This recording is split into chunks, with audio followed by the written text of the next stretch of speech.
नमस्कार, सार्वमंथन न्यूज महाराष्ट्रमध्ये आपलं स्वागत. पाहुयात आजची सविस्तर बातमी. आज भारतीय जनता पार्टीच्या वतीने जी काही पत्रकार परिषद घेण्यात आली त्यात मी एवढंच सांगू इच्छितो की राहुरी शहरामध्ये जो DPR आपण एजन्सी नेमली आहे तिच्या अंतर्गत जे 100 कोटीचे जे कामं होणार आहेत आणि नामदार साहेब आपल्याला त्याच्यात भरभरून आपल्याला निधी मंजूर करून देणार आहेत, याचा पोटदुखी होऊन काही मंत्री, माजी मंत्री यांना ते रस्त्यावर टेप धरणे असू नाही तर सोंगाडे असू, तुम्ही कोणत्याही टीका खालची तलवार करा, परंतु विकासाला जर काही विकास कामं होत असतील तर त्याचं श्रेय तुम्हाला आम्ही देऊ. तुम्हाला जे श्रेय बाल हट्ट तुमचा आहे श्रेयासाठी, तर तो श्रेय आम्ही तुम्हाला देऊ. पण विकास कामं हे जनतेसाठी करू द्या आणि विकास कामं हे करणार जनतेसाठी. आम्ही सर्व कधी पण कोणत्याही कामासाठी जनतेच्या आम्ही कायम उपलब्ध आहोत. आणि तुम्ही नगरपालिकेच्या दालनातील जे विषय काढत असतील, जे OS वगैरे आहे, तुम्ही हे केलं ते केलं, तर मला एक विचारलं पाहिजे, मला एक सांगितलं पाहिजे तुम्हाला पण का 2.5 वर्ष जर तुम्ही म्हणता सत्ता तुमच्याकडे आहे, रस्त्याचं हे तुम्ही केलं, मग तुम्ही श्रेय घेण्यासाठी सगळ्या गोष्टी 2.5 वर्ष पुढे काय?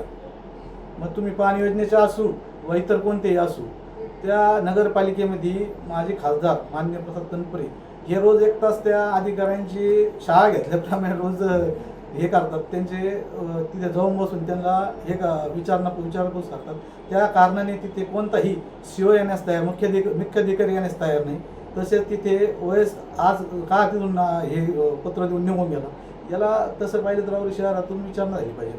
आणि तुमची जी मालमत्ता कराची शास्ती आहे ती आम्ही 100% माफीसाठी मागणी केली असता यांचे काही 7 जे भांडे यांचे वाजवले कानात कोणीतरी आणि त्यांनी लगेच त्यांचं सांगितलं व हे श्रेय आपल्यापासून पळून चालले, आम्हाला काही श्रेय नको, श्रेय तुम्हीच घ्या.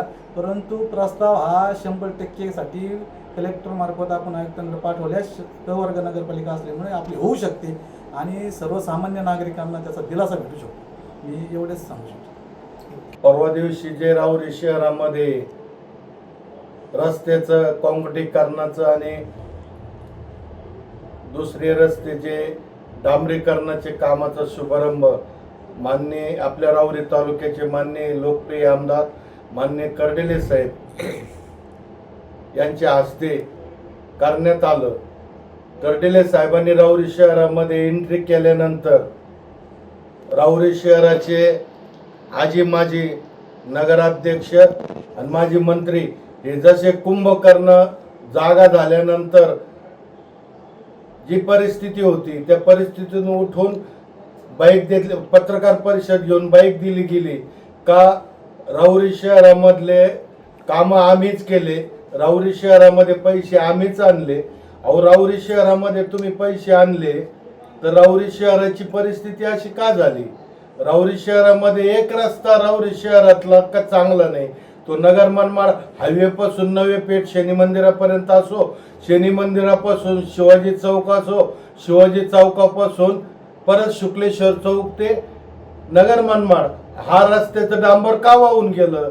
तुमच्याकडे 50 वर्ष सत्ता होती, 25 वर्ष आपले वडीलच आमदार होते, 5 वर्ष आपण आमदार होते, त्याच्यातले 2.5 वर्ष 6 राज्यमंत्रीपद आपल्याकडे होते. आपण काय काम केलं? स्मार्ट सिटी म्हणून तुम्ही घोषित केली राहुरी शहरासाठी, आम्ही स्मार्ट सिटी करणार. मग 5 वर्षात स्मार्ट सिटी का झाली नाही? सगळ्या रस्त्याचं डांबर वाहून गेलं, याला स्मार्ट सिटी म्हणतात का? हे पण जनतेला माहिती ना, याच्यावर का उत्तर देत नाही? रस्त्याला खड्डे पडलेच का? आमचं हे म्हणणं आहे, आम्ही जरी नगरसेवक असलो तर आमच्या हातामध्ये जेवढं काम करायचं आम्ही तेवढं केलंय ना. पण तुमचे रस्ते तुम्हीच केलेले, तुमचेच नगरसेवक कॉन्ट्रॅक्ट घ्यायचे आणि तुम्हीच रस्ते करायचे. मग एक रस्ता नीट राहिला नाही, एक रस्त्यावर डांबर राहिलं नाही, खड्डे का पडले? आणि स्मार्ट सिटी कोणत्या दृष्टीने आपण बोलतात, कोणत्या दृष्टीने स्मार्ट सिटी करणार होते ते तरी आम्हाला सांगा. राहुरी शहरासाठी जे माननीय नामदार राधाकृष्ण विखे पाटील आणि माननीय आमदार कर्डिले साहेब आणि माजी खासदार सुजय विखे यांच्याकडून प्रयत्न करून यांनी आम्हाला प्रयत्न करून जे 150 कोटी रुपये आणून दिले त्या पैशातून आम्ही कामं केलेत नगर विकास खात्याने कामं दिलेले ते कामं आम्ही मंजूर करून आणले आणि ते राऊरी कामं मंजूर करून आणल्याशिवाय कामं होत नसतात हे त्यांना पण माहिती. राऊरी शहरामधले कामं कोणते कोणते चांगले झाले कोणते वाईट झाले हे जनतेला माहिती ना. काँक्रिटीकरणाचे कामं कोणी केले? आता 56 लाखाचा जो रस्ता केला ब्लड बँक ते कोरडे हॉस्पिटल हे नामदार साहेब राधाकृष्ण विखे पाटलांच्या प्रेरणेतून आणि सहकार्यातून झालेले. मान्य खासदार सुजय विखे पाटलांनी जे 5 वर्ष खासदारकीच्या याच्यातून जे पैसे दिले त्याच्यातून कामं झालेले. आम्ही जेवढे पैसे आणले त्या कामं केल्याचं आम्ही मान्य करतो. राऊरी नगरपालिकेचा दवाखाना कोणी जिल्हा परिषदेमध्ये घातला का घातला?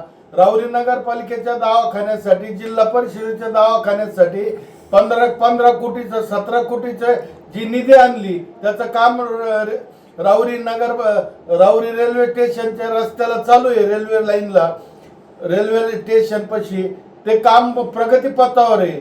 राऊरी नगरपालिकेच्या नवीन पाणी पुरवठा योजनेसाठी माननीय मुख्यमंत्री देवेंद्र फडणवीस 5 वर्ष सलग मुख्यमंत्री असताना व्यायामशी ग्राउंडवर पत्र दिलं होतं मंजुरीचं.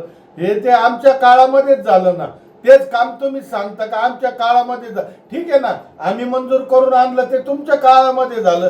तुम्ही सांगता मग काय खूप मोठेपणा आहे का या काम सांगण्यामध्ये? चांगलं काम केलं तुम्ही सांगा ना ते आम्ही ते मान्य करतो. तुमच्या चांगल्या कामाला आम्ही पाठिंबा दिलेला आहे ना. पण तुम्ही जर आम्ही करतो आम्ही पैसे आणतो आम्ही मंजूर करून आणतो ते कामाचं तुम्ही श्रेय घ्यायला लागल्यानंतर तुम्हाला जाग यायला लागली का राऊरी शहरासाठी यांनी काय केलं? माननीय कर्डिले साहेबांनी आजारपणामध्ये आजारी असताना जे आम्हाला सहकार्य केलं पैसे मंजूर करून दिले त्याचं कामाचं भूमिपूजन आम्ही परवा दिवशी केलं. आणि तुम्ही म्हणता का आमच्या पैशाच्या नगरपालिकेच्या पैशातूनच नगरपालिकेचेच पैसे त्याचं तुम्ही उद्घाटन करता. अरे पैसे आणले पाहिजे काम करून घेतलं पाहिजे तरच भूमिपूजन आणि त्याचं उद्घाटन केलं जातं. काल एका पत्रकार परिषदेमध्ये सांगण्यात आलं की राऊरी नगरपालिका हद्दीतील काही भावी नगरसेवक सोंगाडे या ठिकाणी आले आणि रस्त्याचे मोजमाप करताना टेप धरून हातात दिसले. ही गोष्ट हास्यास्पद आहे. माझा प्रश्न असा आहे की जनतेच्या सेवेसाठी आम्ही रस्त्यावर उतरला तयार आहोत, परंतु गेली 40 वर्ष सत्ता ही एक हाती तुमच्या घरात आहे. तुमच्या घरात सत्ता असताना तुमचे नगरसेवक केवळ कमिशन गोळा करण्यात व्यस्त असल्यामुळे जनतेचे हे काही राऊरी शहरात जे हाल चालू आहे याच्याकडे तुमचं दुर्लक्ष झालेलं आहे. आणि आज महायुती सरकारच्या काळात जी काय आम्ही या ठिकाणी प्रयत्न करून भरघोस असा निधी या राऊरी शहरासाठी उपलब्ध करतोय त्यात आम्हाला खऱ्या अर्थाने आनंद आहे. कुठंतरी राऊरीच्या स्मार्ट सिटीकडे आम्ही जे व्हिजन तुमचं होतं परंतु ते पूर्णत्वाकडे आम्ही नेत आहोत. खरा याचा आम्हाला अभिमान असल्यामुळे आम्ही रस्त्यावर उतरून टेप धरण्यास तयार आहोत. परंतु तुमचे जे नगरसेवक आहेत घरकुल योजना असेल पंतप्रधान आवास योजनेमध्ये अत्यंत काळा कारभार गेल्या या मागील 5 वर्षामध्ये या राऊरी नगर परिषदेमध्ये झालेला आहे. आणि मग तुमचे नगरसेवक फक्त कमिशन एजंट म्हणून या राऊरी नगरपालिकेमध्ये काम करत आहात, परंतु आम्ही जनतेच्या सेवेसाठी रस्त्यावर उतरून टेप धरून आम्ही लोकांसाठी काम करण्यासाठी तयार आहोत. सार्वमंथन न्यूज महाराष्ट्राला लाईक करा, शेअर करा, सबस्क्राईब करा.